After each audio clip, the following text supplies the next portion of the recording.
যে ফেসবুক থেকে ৪৪ লক্ষ টাকা ইনকাম করছে বিল্লাল। লোভনীয় মনোবাসনা থেকে তো আপনি ভিডিও বানাচ্ছেন, এটা তো সত্য। আজকে আমি একটু কথা বলবো সেলিব্রিটি বিল্লাল ভাইকে নিয়ে।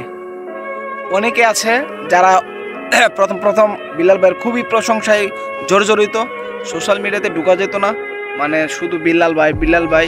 এটা কোন দিন থেকে শুরু হয়েছে? যেদিন থেকে ওনার একটি স্ক্রিনশট আপলোড করছে যে 3 মাসে ৪৪ লক্ষ টাকা ইনকাম করছে ফেসবুক থেকে, তখন থেকে মানুষের মাথা নষ্ট হয়ে গেছে আর কি।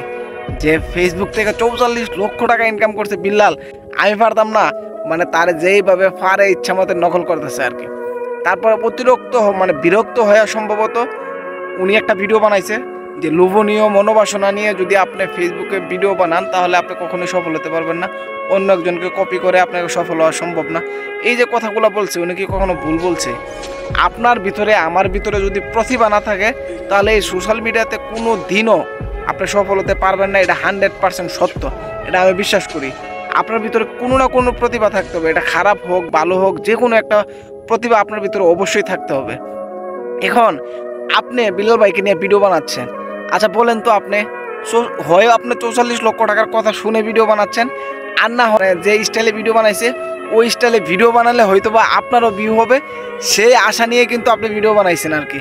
এখন উনি যদি বলে যে আপনি একজনকে কপি করে জীবনে বড় হতে পারবেন না, সেটা কি ভুল কোনো কিছু বলছে?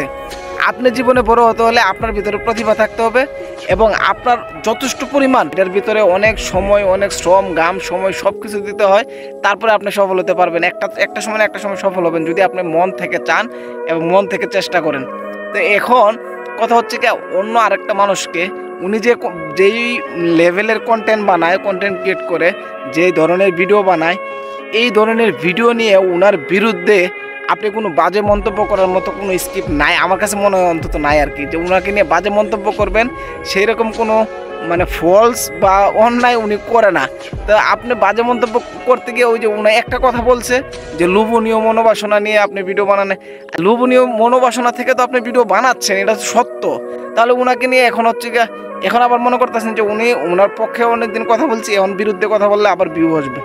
সবাই, প্রত্যেকটা মানুষের সোশ্যাল মিডিয়াতে ভিউ যদি আসে, চিন্তা করে যদি এইভাবে ভিউ আসবে, এটা যদি অন্যায় হয় সে এটা করে আর কি, এটা করে, এটা সত্য। এখন আপনারা অনেকেই হয়তো আমাকে নিয়েও দু একটা কথা বলতে পারেন যে হচ্ছে গিয়ে তুমি এটা করতেছো কি, আমিও ভিউ লাগি করতেছি, এটা সত্য, ভিউ লাগি করতেছি। আপনার ভালো লাগে দেখবেন, না লাগলে না দেখবেন, আপনার ভালো লাগলে মন্তব্য করবেন, ভালো না লাগলে মন্তব্য করবেন না। কিন্তু আপনি হয়তোবা অনুসরণ করতে পারেন যে উনি যে স্টাইলে ভিডিও বানায় ওই স্টাইলটা সুন্দর, ওই স্টাইলটা আপনি অনুসরণ করে আপনি ভিডিও বানাইতেছেন। হ্যাঁ, আপনার ভিতরে যদি ওনার চেয়ে ভালো প্রতিভা থাকে তাহলে ওনার যে স্টাইল আপনি কপি করে ভিডিও বানাইতেছেন আপনি ভালো করতে পারবেন আর কি, যদি হিংসুক্ত মনোভাব না থাকে।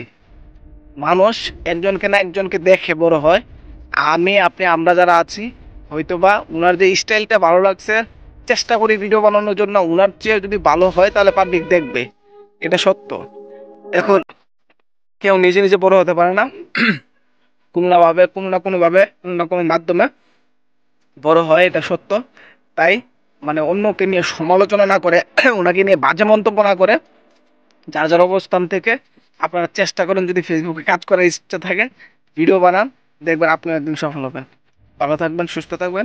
আসসালামু আলাইকুম। আমার কথায় কারো কোনো খারাপ লাগলে তোমার দৃষ্টিতে দেখবেন।